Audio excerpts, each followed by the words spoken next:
नमस्कार, मैं डॉक्टर अजीत भारती आज फिर आपके लिए हिंदी विषय के अंतर्गत एनसीईआरटी कक्षा 11वीं विषय हिंदी आरोह गद्य खंड के अंतर्गत आज हम पाठ लेकर आए हैं आपके लिए स्पीति में बारिश, जिसके लेखक हैं कृष्णनाथ। तो आज इस पाठ के हम महत्वपूर्ण प्रश्न लेकर आए हैं एमसीक्यूज। तो चलो फिर शुरू करते हैं। तो देखो, प्रश्न नंबर आपका पहला ये स्क्रीन पर रहा। तो प्रश्न दिया हुआ कि स्पीति में बारिश पाठ के रचनाकार कौन है, अथवा स्पीति में बारिश के लेखक का नाम बताइए। तो विकल्प देखो कुछ इस प्रकार से दिए हैं। पहला कृष्ण सोबती, दूसरा कृष्णचंद्र, कृष्णनाथ और शेखर जोशी। तो इसका सही उत्तर क्या होगा? विकल्प नंबर तीसरा है कृष्णनाथ। प्रश्न नंबर दूसरा, तो दूसरा इस प्रकार से रहा, दिया कि ओ मणि पद में हूं, तो किनका मंत्र है? तो विकल्प इस प्रकार है, बौद्धों का, शैवों का, वैष्णवों का या जैनियों का। तो सही उत्तर होगा बौद्धों का, बौद्धों या लामाओं का। प्रश्न नंबर आता है आपका तीसरा। तो तीसरा दिया है कि लाहौल स्पीति में क्या नहीं है? तो विकल्प इस प्रकार से दिए हैं, मनुष्य, हरियाली, ठंड, गेहूं। तो क्या नहीं है? वहां पर हरियाली नहीं है, बाकी सारी चीजें हैं। फिर आता है प्रश्न नंबर 4, स्पीति में वर्षा के साथ क्या बढ़ जाती है? यानी जब स्पीति में बारिश होती है तो क्या बढ़ जाती है? हालांकि वहां बारिश नाम मात्र के लिए होती है। तो विकल्प दिया है गर्मी, अंधेरा, ठंड और बर्फ। तो सही उत्तर होगा ठंड बढ़ जाती है। प्रश्न नंबर आता है 5, बसंत ऋतु में कितने मील तक लाहौल स्पीति में जाना कठिन है? यानी बसंत ऋतु में ध्यान रखना। विकल्प दिए हैं 160 मील, 170 मील, 190 मील और 180 मील। तो सही उत्तर इसका क्या होगा? 170 मील। फिर प्रश्न आता आपका प्रश्न नंबर 6, स्पीति किस राज्य में स्थित है, ये बताना है। तो विकल्प दिए हुए हैं आपके इस प्रकार से, उत्तराखंड में, हिमाचल में, जम्मू में, सिक्किम में। तो सही उत्तर होगा हिमाचल, यानी हिमाचल प्रदेश में। अगला प्रश्न नंबर आता है 7, स्पीति में धरती नहीं रहती है, कैसी? सूखी, सदैव गीली, ठंडी या फिर वंध्या। तो सही उत्तर होगा सदैव गीली, यानी स्पीति में धरती गीली नहीं रहती क्योंकि वहाँ बारिश ही नहीं होती है। अगला प्रश्न, प्रश्न नंबर 8, स्पीति के लोगों के अनुसार लेखक की यात्रा सुखद क्यों रही? तो विकल्प के इस प्रकार से रहेंगे, ठंडी के कारण, धूप के कारण, बारिश के कारण और पहाड़ियों के कारण। तो सही उत्तर होगा बारिश के कारण, क्योंकि स्पीति में बारिश होती नहीं है। जिस दिन लेखक वहां उपस्थित था तो उस दिन क्या बारिश होगी? तो वहां के स्थानीय लोगों ने कहा आपका दिन यात्रा कैसी रही? सुखद रही, क्योंकि यहाँ बारिश बिल्कुल नहीं होती है। प्रश्न नंबर आता है आपका 9, स्पीति के लोग साल भर में कितनी फसलें उगाते हैं? तो दिया है 2, 3, 1, 4। तो सही उत्तर होगा एक, केवल एक ही फसल उगा पाते हैं, क्योंकि वहाँ पर एक तो मौसम ठंडा रहता, बर्फ जमी रहती है, और दूसरा पानी की समुचित व्यवस्था नहीं है। प्रश्न नंबर 10, हिमाचल प्रदेश राज्य कब बना था? आपको समय बताना है। तो पहला है 1950 ईस्वी, 1955 ईस्वी, 1960 ईस्वी और 1966 ईस्वी। तो सही उत्तर होगा विकल्प नंबर 4, यानी 1966 ईस्वी। पर आता है आपका प्रश्न नंबर 11 में दिया हुआ कि स्पीति में कौन सी फसल नहीं होती है, ये बताना। आपको कौन सी नहीं होती है, होती वाली नहीं बताना है।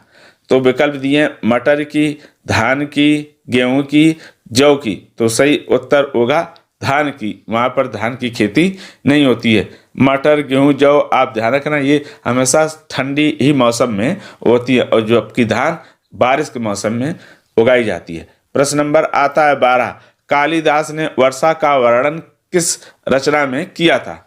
तो विकल्प नंबर दिया है रामचरितमानस में, ऋतु संहार में, पद्मावत में, आचार संहिता में। तो सही उत्तर होगा इसका विकल्प नंबर दूसरा सही, ऋतु संहार में, संहार।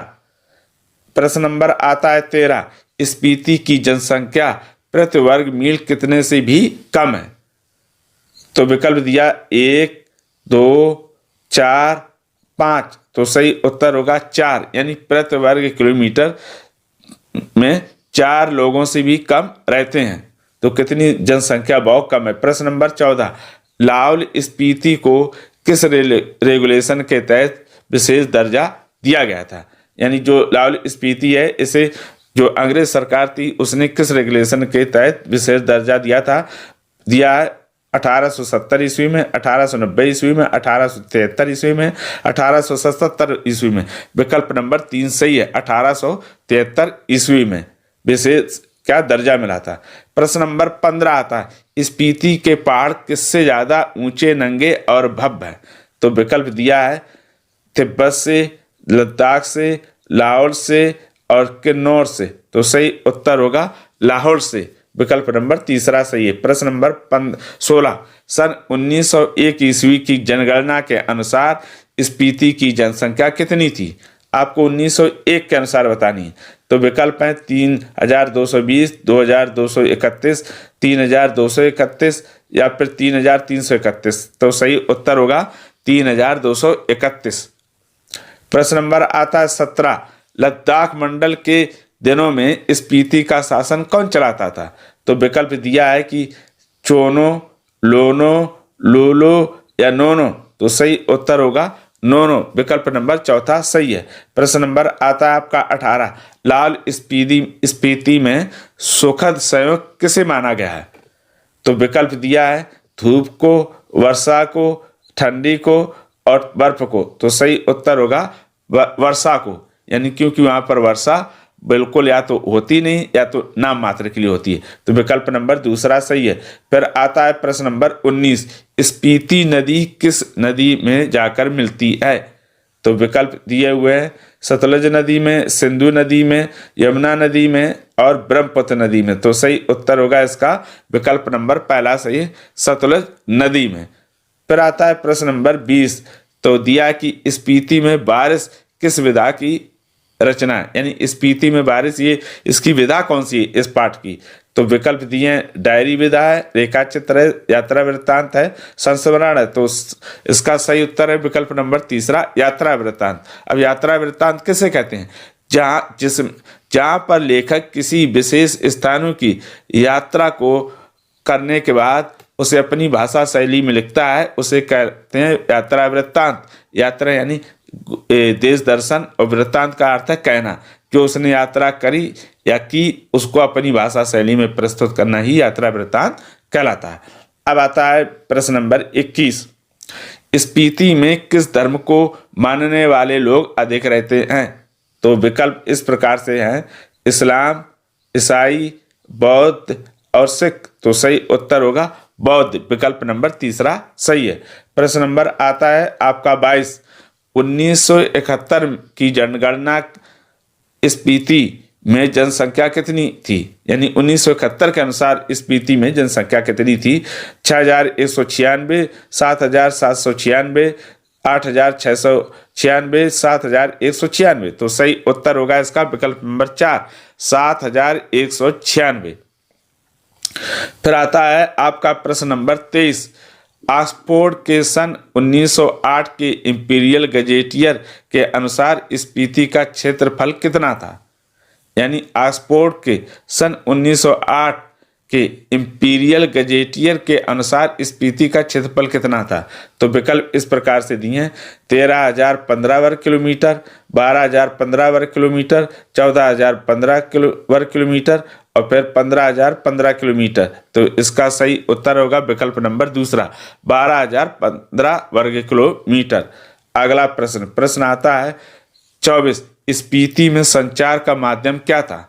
तो प्रश्न विकल्प इस प्रकार है, telephone, mobile, radio, wireless set. तो सही उत्तर होगा विकल्प नंबर 4 सही है, वायरलेस सेट। यानी स्पीति में संचार का माध्यम संचार का यानी किसी से बातचीत करना। तो ना तो वहाँ टेलीफोन काम करते हैं, ना मोबाइल काम करता है, ना रेडियो काम करता है, बल्कि सिर्फ वायरलेस सेट काम करता है। प्रश्न नंबर आता है 25, लाहौल स्पीति अंग्रेजों को किससे मिला था? यानी जो लाहौल स्पीति अंग्रेजों ने किस शासक से लिया था? तो विकल्प दिए हैं, राजा गुलाब सिंह से, राजा हरिश्चंद्र से, राजा मान सिंह से, राजा ऊधम सिंह से। तो सही उत्तर होगा विकल्प नंबर पहला सही है, राजा गुलाब सिंह से। फिर आता है प्रश्न नंबर 26, जनवरी के महीने में स्पीति का औसतन तापमान कितना रहता है? तो विकल्प दिया है 8 डिग्री, 4 डिग्री, 15 डिग्री और 25 डिग्री। तो सही उत्तर होगा इसका विकल्प नंबर तीसरा, 15 डिग्री। फिर आता है प्रश्न नंबर 27, स्पीति में अल्पकालिक वसंत कब से कब तक रहता है? तो विकल्प दिया हुआ है जून से सितंबर तक, फरवरी से मार्च तक, अक्टूबर से दिसंबर तक और मई से जुलाई तक। तो इसका सही उत्तर होगा विकल्प नंबर पहला सही है, जून से सितंबर तक। फिर आता है आपका प्रश्न नंबर 28, जिस रात बारिश हुई थी उस रात लेखक कहाँ ठहरे हुए थे? तो विकल्प दिया हुआ है स्पीति के धर्मशाला में, लाहौल के होटल में, काजा के डाक बंगले में और परिचित के घर। तो सही उत्तर होगा विकल्प नंबर तीसरा सही है, काजा के डाक बंगले में। यानी जिस दिन बारिश हुई थी लेखक कहाँ थे? काजा के डाक बंगले में ठहरे हुए थे।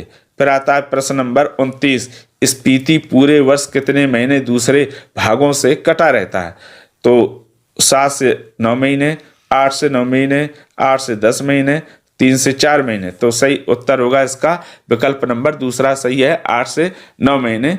इस समय वहाँ क्या बर्फ पड़ती है और क्या सारे आने जाने के मार्ग बंद हो जाते हैं। उस समय इस लाहौल स्पीति अन्य भागों से कटा रहता है। अगला प्रश्न, प्रश्न नंबर 30, स्पीति के उत्तर दिशा में कौन सी पर्वत श्रेणी है?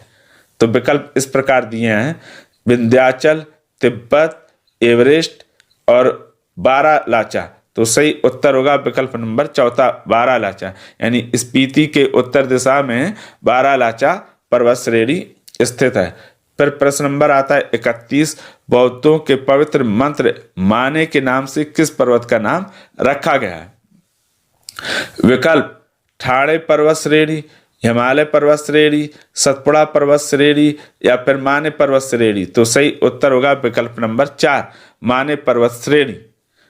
देखो इसमें जो बौद्ध थे वो क्या करते थे, एक मंत्र का उन्होंने खूब उच्चारण किया वहां की पहाड़ियों पे, इसीलिए उसका नाम ही क्या रख दिया गया, माने पर्वत श्रेणी। प्रश्न नंबर 32, लाहौल स्पीति में कुल कितनी ऋतुएं होती हैं? तो विकल्प दिए 2, 3, 4, 5। तो सही उत्तर होगा विकल्प नंबर पहला सही है, 2 ही ऋतुएं होती हैं। प्रश्न नंबर 33, किसके आक्रमण से भयभीत होकर स्पीति के लोग छोड़कर भाग गए थे? तो विकल्प दिया है खंगार सिंह के, मान सिंह, जोरावर सिंह, पान सिंह। तो सही उत्तर होगा विकल्प नंबर तीसरा, जोरावर सिंह। यानी जोरावर सिंह के आक्रमण से भयभीत होकर डर कर लोग क्या स्पीति से भाग गए थे, स्पीति को छोड़ के। प्रश्न नंबर आता है 34, लेखक कृष्णनाथ के अचरज का कारण क्या था? यानी जो लेखक स्पीति लाहौल स्पीति में गए तो उन्हें सबसे ज्यादा अचरज अर्थात आश्चर्य क्या लगा? तो विकल्प इस प्रकार से दिए हैं, स्पीति के लोगों का पलायन करना, स्पीति में बारिश का होना, स्पीति में 8 महीने बर्फ का गिरना और फिर आगे अगला दिया है चौथा, स्पीति के लोगों का कठिन परिस्थितियों में रहना। तो इसका सही उत्तर होगा विकल्प नंबर चौथा, स्पीति के लोगों का कठिन परिस्थितियों में रहना। देखो स्पीति में बर्फ पड़ती है, बारिश भी हो गई थोड़ी सी, ये लेखक को आश्चर्य नहीं लगा, आश्चर्य ये लगा कि यहाँ लोग रुके क्यों रहते हैं इतनी कठिन परिस्थितियों में, क्या कारण है। अगला प्रश्न, प्रश्न नंबर 35 दिया हुआ है कि आर्तनाद का कौन सा अर्थ सही नहीं है। ये आर्तनाद शब्द है, इसका कौन सा अर्थ सही नहीं है? तो विकल्प इस प्रकार है दिया, सहायता की पुकार, दर्द भरी ऊंची आवाज, आंतरिक संगीत, स्वर में दुख का ज्ञापन। तो सही उत्तर होगा इसका आंतरिक संगीत। आंतरिक संगीत अर्थनाद का सही अर्थ नहीं है, बाकी तीनों अर्थ सही है। तो ये देखो आपके सामने हम कुल 35 MCQs लाए थे। पाठ का नाम है आपका स्पीति में बारिश, जिसके लेखक है कृष्णनाथ, और हमने इसके जो इस पाठ के सारांश, प्रश्न उत्तर और लगभग 6 व्याख्याएं भी इसके डिस्क्रिप्शन बॉक्स में उसकी लिंक दे दी। आप वहां जाकर इस पाठ को और बारी बारी से पूरा पूरी तरह समझ सकते हैं। अगर उसके पश्चात भी किसी प्रकार का कोई डाउट हो तो कमेंट करके हमें अवश्य बताइएगा। तो फिर आज के लिए इतना ही। अब हम फिर मिलेंगे किसी नए विषय के साथ। तब तक के लिए धन्यवाद।